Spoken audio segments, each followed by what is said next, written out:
Hello दोस्तों, मेरी मौसी बहुत खूबसूरत और नौजवान थी। वह अपने घर में अकेली रहती थी और मुझे अक्सर अपने पास बुला लेती ताकि उनकी तन्हाई दूर हो सके। मुझे भी उनके पास जाना अच्छा लगता था और हम दोनों कुछ हसीन लम्हे साथ बिताते थे। एक दिन मौसी ने मुझे अपने घर बुलाया। मैं खुशी खुशी मौसी के घर चला गया। जब मैं वहाँ पहुँचा, मौसी वॉशरूम से नहाकर बाहर आ रही थी। जैसे ही मैंने मौसी को देखा, मेरे होश उड़ गए। मौसी वाकई बहुत खूबसूरत थी। ऐसा बिल्कुल नहीं लगता था कि वह एक शादीशुदा औरत है। उस वक्त मैं अपने मौसा मुकेश के घर रहने आया था, क्योंकि मेरी मम्मी और पापा दोनों शहर जा रहे थे। छोटा मौसा ने पापा से मिलने और मुबारकबाद देने के दौरान कहा कि अमित को हमारे घर छोड़ जाए। पापा ने बहुत मना किया कि अब मैं बड़ा हो गया हूँ और अपना ख्याल रख सकता हूँ, लेकिन मौसा नहीं माने। उन्होंने पापा को राजी कर लिया और मेरी दिल की ख्वाहिश पूरी हो गई।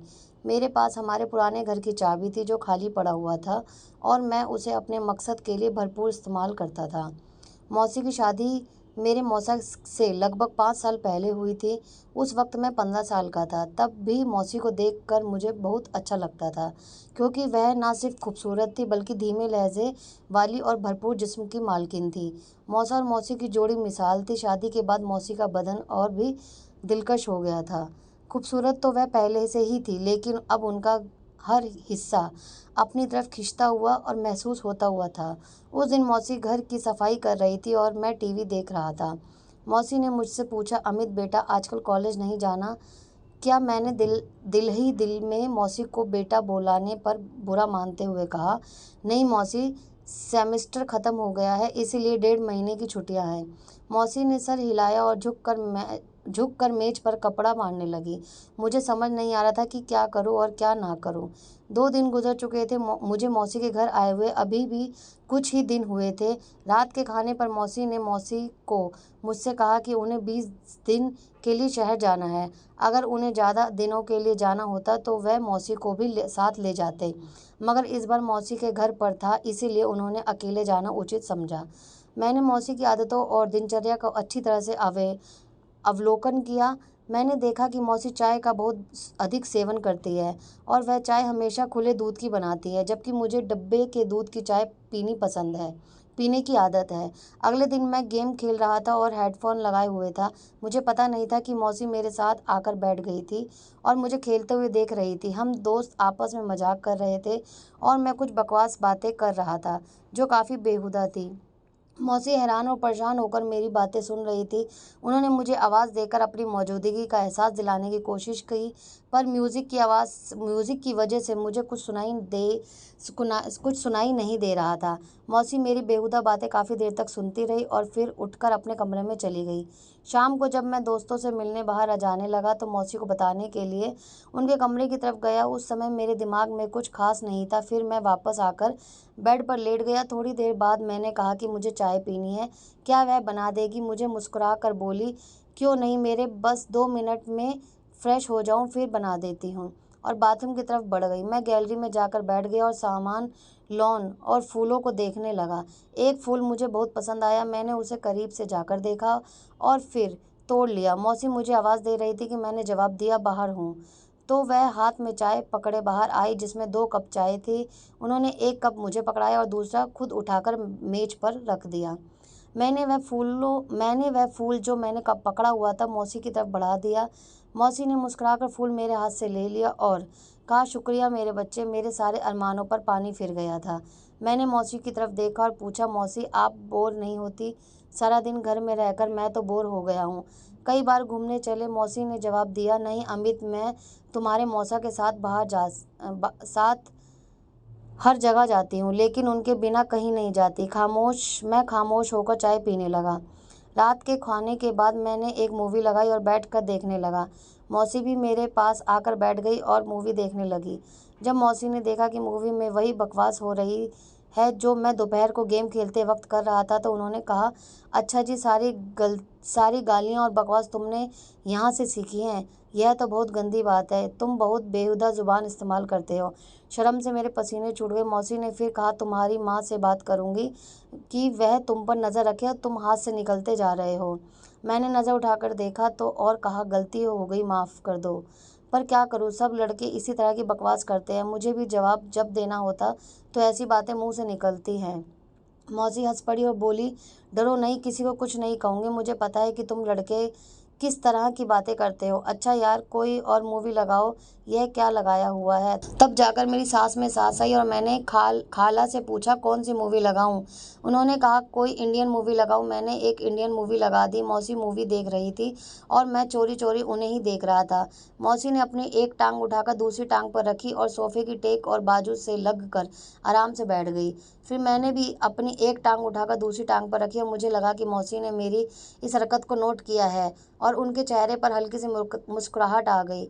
मैं भी मौसी की तरह दूसरे फ़ोन पर बैठा हुआ था। फिर मौसी ने मुस्कुराते हुए अपनी पोजीशन सही की और मैंने भी सही होकर बैठने में ही बेहतर समझी। मौसी हंस पड़ी और बोली, अमित मेरी नकल उतार रहे हो। मैंने उनकी तरफ देखा और सर हिलाया तो उन्होंने मजाकिया गुस्से से कहा, क्यों, मुझे तंग करना चाह रहे हो। मैंने लापरवाही से कहा है थोड़ा सा, और फिर हंस पड़ी। वह बोली, क्यों। मैंने फौरन कहा, यार इतने दिन हो गए, ना किसी की डांट खाई ना किसी से जूते, ऊपर से आप इतना हाँ बोर है। उनके माथे पर मैं भी मौसी की तरह दूसरे कोने पर बैठा हुआ था। फिर मौसी ने मुस्कुराते हुए अपनी पोजीशन सही की और मैंने भी सही होकर बैठने में ही बेहतर समझी। मौसी हंस पड़ी और बोली, अमित मेरी नकल उतार रहे हो। मैंने उनकी तरफ देखा और सर हिलाया तो उन्होंने मजाकिया गुस्से से कहा, क्यों, मुझे तंग करना चाह रहे हो। मैंने लापरवाही से कहा कहा थोड़ा सा, फिर हंस पड़ी। वह बोली, क्यों। मैंने फौरन कहा, यार इतने दिन हो गए, ना किसी की डांट खाई ना किसी से जूते, ऊपर से आप इतना बोर हैं। उनके माथे पर बल पड़े और उन्होंने कहा, अमित क्या मैं वाकई बोर हूँ। मैंने कहा, पता नहीं मेरा क्या बनेगा अकेले रह। मौसी ने मुस्कुराते हुए कहा, तुझे मार खानी है तो मैं लगा देती हूँ। वह मुझे कोई मासूम सा शरारती बच्चा समझ रही थी और यह बात मेरे फ़ायदे में थी। इसी तरह की फजूल बातें करते करते खाला मुझे काफ़ी फ्री हो गई। रात के 11 बजे मौसी के मोबाइल पर मौसा का फ़ोन आ गया। वह उठकर अपने कमरे की तरफ चल पड़ी। मैं थोड़ी देर मूवी देखी, फिर टीवी बंद किया और आवाज़ आई, यार बहुत मिस कर रही हूँ आपको। पता नहीं कैसे गुजरेंगे यह दिन। पता नहीं दूसरी तरफ से क्या कह गया, मगर जो मौसी ने कहा वो मेरे लिए किसी सरप्राइज से कम नहीं था। सुबह मैं जल्दी उठा और फ्रेश होकर किचन की तरफ बढ़ गया। किचन में कोई नहीं था। मैंने मौसी के कमरे की तरफ जाकर देखा तो दरवाज़ा बंद था, यानी मौसी सो रही थी। मैंने किचन में जाकर अपने लिए चाय बनाई और फिर कुछ स्लाइस गरम करके मेज पर बैठ कर नाश्ता करने लगा। मैं नाश्ता कर रहा था तो मौसी के कमरे का दरवाज़ा खुला और वह बाहर निकली। मुझे देखकर थोड़ा सा शर्मिंदा हुई। बोली, रात को नींद नहीं आई और बहुत देर से सोई, इसीलिए सुबह जल्दी नहीं उठ सकी। मैंने मुस्कुरा कर कहा, कोई बात नहीं, आपने नाश्ता करना है ना, ना चले, आज आपका नाश्ता मैं बना देता हूँ। वह बोली, तुम और नाश्ता, वाह क्या बात है। मैंने कहा, फ्रेश होकर आए, मैं नाश्ता बना देता हूँ, फिर बात करेंगे। मौसी ने सर हिलाया और मुस्कुराती हुई दोबारा अपने कमरे में चली गई। मैंने पूछा, मौसी नाश्ते में क्या पसंद फरमाएगी। मौसी ने कहा, जो भी बनाओगे। मुझे पहले ही शर्म आ रही है। मैंने कहा, जैसा आपकी मर्ज़ी, और मुड़कर किचन की तरफ जाने लगा। मौसी ने मुझे देखा और कुर्सी पर बैठ गई और मैं उनकी कुर्सी के पीछे गया और कहा, मौसी आपका नाश्ता और चाय उनके सामने रख दिए। मौसी मेरी तरफ देखकर मुस्कुरा रही थी। उन्होंने मेरे सर पर हाथ फेरा और मेरे बालों को ख़राब कर दिया। फिर कहा, वाह बहुत सुंदर, बहुत अक्लमंद हो। क्या तुम भी आजकल के लड़कों की तरह बेपरवाह होगे। मैंने मौसी का हाथ पकड़ लिया जो मेरे सर पर था और कहा, यार मेरा स्टाइल ख़राब कर दिया। मौसी ने मेरे गाल पर हल्का सा थप्पड़ मारा और कहा, कुछ ख़राब नहीं हुआ, आराम से बैठो और नाश्ता करो। मौसी ने नाश्ता किया और फिर कहा, अमित बहुत शुक्रिया, चलो पक्की दोस्ती करते हैं। आज बहुत दिन बाद मैं इस तरह हंसी हूँ और इतना अच्छा नाश्ता किया है। शुक्रिया, मैंने मुंह बनाकर कहा, तो क्या हुआ, मैं आपका दोस्त नहीं हूँ। मौसी ने मेरे गाल पर चुटकी काटी और कहा, दोस्त हो पर कच्चे वाले, आज पक्की वाली दोस्ती कर लो। मैंने अपने गाल मसलते हुए कहा, यार एक तो यह बहुत गंदी आदत है, आप आंटियों की गाल ही लाल कर देती हो। मौसी बनकर हंसने लगी और दोनों हाथों को मेरे कानों की तरफ बढ़ाया और मैंने दौड़ लगा दी। मौसी हंसते हुए मेरे पीछे दौड़ पड़ी और कहा, रुक रुक लगाती हूँ तुझे। मौसी रुक गई और मैं अपनी कमर पर हाथ रखकर सांस लेते हुए कहा, ठीक है, फिर वह सामने पड़ी कुर्सी पर बैठ गई। मैंने उनके पास गया और कहा, क्या हुआ मौसी? वह एकदम खड़ी हो गई और मेरे दोनों कानों पर चुटकी काट ली और हंसने लगी। मैंने रोने वाली शक्ल बनाते हुए कहा, कोई प्यार की उम्मीद नहीं आपसे, आप तो बहुत बेरहम हो। मौसी ने हंसते हुए मुझे देखा और जहाँ मुझे चुटकी काटी थी वहाँ प्यार से सहलाते हुए कहा, यार सॉरी मौसी, मुझसे अलग हुई। और कहा, अच्छा मैं चेंज करके आती हूँ, फिर वो सामान लाना है वह ले के आते हैं मार्केट से। मैंने कहा, ओके, मैं भी चेंज कर लूँ, शायद कोई लड़की पसंद कर ले और मैं भी मौज हो जाए। मौसी मुस्कुराते हुए एक थप्पड़ मेरी कमर पर मारा और कहा, बाज आ जाओ अमित। मैंने हैरानी से कहा कि किसी चीज़ से बोली? अपनी तूफ़ानी हरकतों से। मैंने कहा, यार ज़िंदगी में थोड़ा रंग भी होना चाहिए, वरना तो सारी उम्र आप मुझे किसी काम का नहीं छोड़ोगी। मौसी को पहली बार बात की समझ नहीं, मगर जब लगी तो अपने पाँव से जूती उतारते हुए कहने लगी, शर्म कर। मैं हंसता हुआ अपने कमरे में घुस गया। थोड़ी देर बाद मैं कमरे से बाहर आया तो सोफे पर बैठकर टीवी देखने लगा। थोड़ी देर में मौसी भी बाहर आकर गई। जब वह बाहर निकली तो मेरी सांसें थम गई। सफ़ेद कमीज और जींस में मौसी को देखकर मैंने कहा, क्या इरादा है मैडम जी का? मौसी ने पहले अपने आप को देखा, फिर मुझे हैरानी से देखते हुए कहा, क्यों, क्या हुआ? मैंने दिल पर हाथ रखते हुए कहा, मैडम बाहर किसी को नहीं, आप किसी की मनोकामना हैं। मौसी ने पहले अपने आप को देखा और फिर मुझे हैरानी से देखते हुए कहा, क्यों, क्या हुआ? मैंने दिल पर हाथ रखते हुए कहा, मैडम बाहर किसी को नहीं, आप किसी की मनकुवा हैं। खाला मुस्कुराते हुए बोली, क्या बकवास कर रहे हो? जब उन्होंने मुझे चलने के लिए कहा तो मैंने मौसी की तरफ इशारा करते हुए कहा, माना कि आपके दीवाने शहर में 1000 होंगे, पर इतनी सुबह दुकान कौन खोलेगा? मौसी को अपनी गलती का एहसास हो गया और बोली, ठीक कह रहे हो। मैंने कहा, मैडम जब आप बाहर निकलती होंगी तो लोग आपको ही देखते होंगे और अपना काम कौन देखता होगा? मौसी मुस्कुराते हुए बोली, अमित यार शर्म कर, मैं तेरी मौसी हूँ। मैंने भी सिर झुका कर कहा, ओके मौसी जान। वह हंस पड़ी और मेरे पास बैठते हुए बोली, बाज नहीं आओगे फ्लर्ट करने से? मैंने उनकी तरफ देखा बिना बिना कहा, कौन बदकिस्मत आपसे फ्लर्ट करना चाहता है? मौसी मुस्कुराते हुए बोली, तौबा है यार। थोड़ी देर की खामोशी के बाद मौसी मेरे करीब आई और बोली, सच में तेरी कोई गर्लफ्रेंड नहीं है? मैंने उनकी तरफ देखा और कहा, कोई आप जैसी मिली नहीं, वरना उसे गर्लफ्रेंड क्या अपनी लाइफ पार्टनर बना लेता, चाहे पापा से चित्रौली करवानी पड़ती। मौसी मुस्कुराते हुए बोली, मैं अच्छी लगती हूँ आपको? मैंने फिर किसी मासूम आशिक की तरह सिर झुकाकर हल्के से कहा, बहुत ज़्यादा। मौसी हंस पड़ी और बोली, तू बाज नहीं आएगा? फिर मौसी ने कहा, जरा दूध ले आओ, ख़त्म हो गया है। मैंने सिर हिलाया और मार्केट की तरफ चला गया। वापस आकर दूध के बर्तन को फ्रीजर में रखा और मौसी को बताने उनके कमरे में गया, पर सामने जो मंजर था वह पागल कर देने के लिए काफ़ी था। मौसी शायद नहा कर निकली थी और यह वक्त कहर बरसा रहा था कि मेरी हालत ऐसी हो गई कि टांगों में जान ही ना रही। मैं पलटने ही वाला था कि मौसी ने आवाज़ देकर पूछा, ले आए दूध? और मेरे हलक से जैसे ही आवाज़ नहीं निकल रही थी। मैंने सर हिलाया तो मौसी आहिस्ता आहिस्ता कदमों से चलती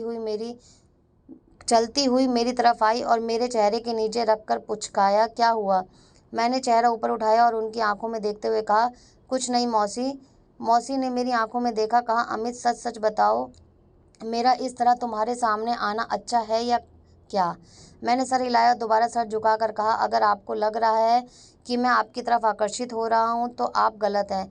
माना कि आपका जिस्म आपकी मोहब्बत के इजहार का जरिया है, लेकिन यही सब कुछ नहीं है। मौसी ने एक लंबा सांस लिया और मुझे इस तरह देखा जैसे मैं दीवाना हूँ। फिर मैंने दोबारा सर उठाया और कहा, पर मैं ये भी नहीं चाहता कि थोड़ी देर के लिए मुझे अपनाएं और फिर ज़िंदगी भर के लिए मुझे अपने दीदार से महरूम कर दे। मौसी के लिए यह बहुत नाजुक मसला था।